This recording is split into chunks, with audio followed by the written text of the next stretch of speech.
Em vídeo anterior, chamado G de Z a partir de ABCD, ELT013, discutimos o problema de como obter uma função de transferência a partir de uma realização apresentada na forma de matrizes A, B, C e D. Ou seja, discutimos a maneira de sair daqui e vir para cá. Antes disso, já havíamos visto como realizar uma função de transferência em espaço de estado, ou seja, como vir da função de transferência para as matrizes A, B, C e D. O assunto do presente vídeo é investigarmos que relação existe entre os polos de uma matriz de transferência ou de uma função de transferência, se você preferir pensar no caso monovariável por simplicidade, e os autovalores da matriz A. Então, para fazer isso, nós vamos começar com a definição de autovalores da matriz A, e ela se dá utilizando essa expressão em que a matriz A multiplica um vetor V não nulo e diz que é igual a um escalar que multiplica o mesmo vetor V não nulo. Os escalares lambda para os quais isto é verdadeiro são chamados os autovalores da matriz A, correspondentes aos autovetores, que são os vetores V não nulos para os quais essa equação é verdadeira. Então, supomos que há uma matriz N por N, então um vetor V é um vetor de N dimensões. Essa equação ela tem vários aspectos interessantes, vou mencionar um deles aqui. Observe nessa figura aqui em cima à direita, representei no R3, só para facilitar o desenho, um vetor qualquer que indiquei por x de 0. Multiplicar esse vetor por uma matriz, por exemplo, uma matriz A, significa fazer uma transformação desse vetor. Então, por exemplo, se eu pré-multiplico x0 por xa, esse vetor pode aparecer, suponhamos, aqui. Então, eu digo que ele se transformou no vetor x1. Ele veio daqui para cá, e x1 é o resultado de fazer a x0. Então, a matriz ela efetivamente transforma um vetor em outro dentro do mesmo espaço. Pois bem, agora o que essa expressão nos diz é que se eu tomar um vetor agora não qualquer, mas eu pegar esse vetor como um autovetor da matriz A, veja bem, um autovetor da matriz A, e eu pré-multiplicar pela matriz A, ele será transformado, mas ele será transformado para um outro vetor colinear com ele mesmo. Ou seja, esse autovetor ele define um subespaço aqui, em que se eu aplicar a matriz A, esse autovetor será mapeado para esse mesmo subespaço, ou seja, ele será alguma coisa por aqui ou eventualmente por aqui, porque esse lambda ele pode ser negativo. Observamos então que saímos de um subespaço, aplicamos a transformação A e voltamos ao mesmo subespaço. Portanto, os autovetores, eu vou colocar assim, um autovetor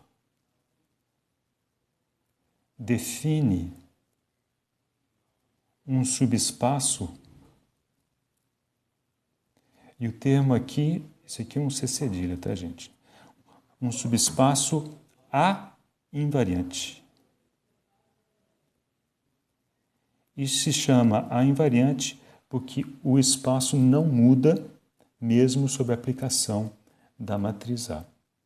Muito bem, então essa discussão ela é interessante, tem uma série de desdobramentos, mas vamos voltar aqui a essa expressão, de onde podemos escrever, por exemplo, passando o AV para a direita, lambda identidade para manter a compatibilidade de dimensões, lambda I menos A vezes V igual a 0.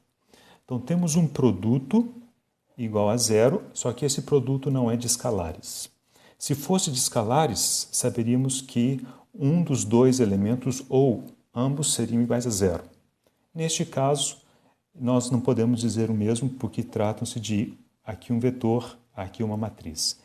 Este vetor, por definição, é não nulo. Portanto, para que o produto seja zero, esta matriz precisa ser singular. Ela não precisa ser zero, mas ela precisa ser singular. E qual é a condição para que uma matriz seja singular? Seu determinante deve ser zero.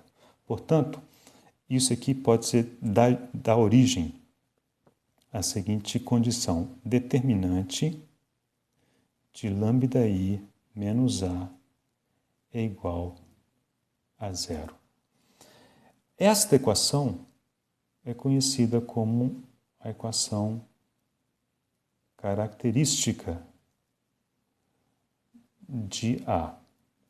Ou o mais comum é tomar isto daqui, que é um polinômio, vamos indicar aqui por um delta de lambda, é um polinômio em lambda,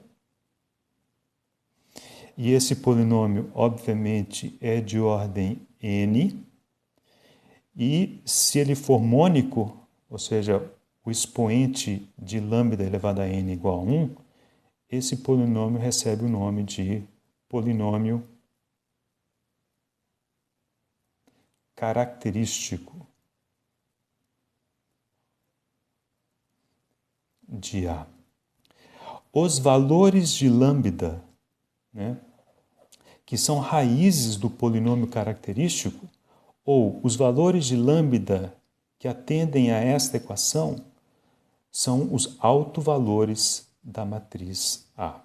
Então, lambda são os autovalores de A. Utilizaremos essa informação agora na próxima transparência. Então, voltamos a mencionar o vídeo e agora o resultado principal obtido nesse vídeo é que a matriz de transferência G de Z pode ser obtida pela seguinte expressão. A matriz C, Z é a variável complexa da transformada Z e identidade da mesma dimensão de A menos A, matriz A do sistema, inversa B mais D. Okay? Muito bem, quando pensamos em função de transferência, no caso monovariável, sempre imaginamos um polinômio no numerador, um polinômio no denominador.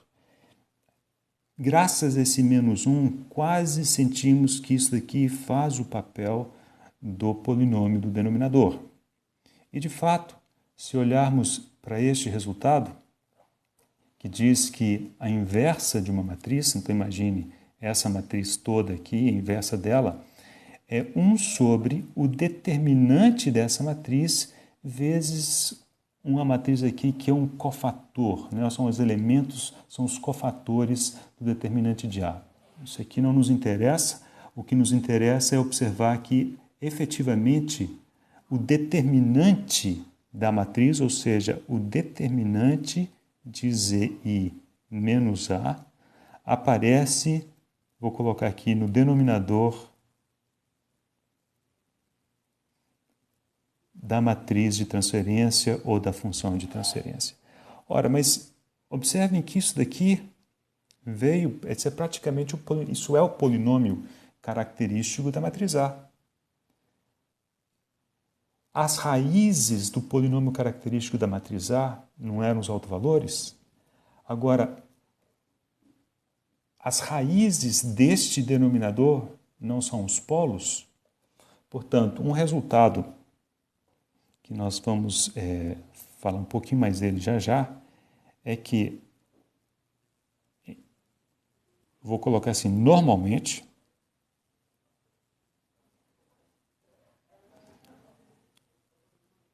os autovalores de A são polos de G de Z. Vamos fazer outra afirmação aqui. Os polos de G de Z sempre são autovalores de A. Então, se tivermos uma função de transferência, acharmos seus polos, procurarmos a sua realização no espaço de estados, os polos são autovalores da matriz A, mas podem não ser todos os autovalores da matriz A. Normalmente, esse é meu ponto aqui, os autovalores de A serão os polos de G de Z. Então a pergunta que, claro, surge agora é quando é que isso não é verdade? Quando é que um autovalor de A não é polo em G de Z? E esse é o objetivo do exemplo a seguir com o qual nós encerraremos este vídeo. Então, nosso exemplo é um exemplo simples, conhecido, matriz A, 2 por 2. Então, sabemos que tem dois autovalores, vetor B e vetor C. Reconhecemos que isso está na forma companheira controlável, portanto, podemos escrever a sua função de transferência por inspeção. O numerador, então temos aqui B1, então menos 25, mais 5, o 5 está aqui, Z2, menos 1,2 e menos mais 0,2. Esta é a função de transferência dessa representação. Foi possível tirá-la por inspeção porque ela está na forma canônica controlável.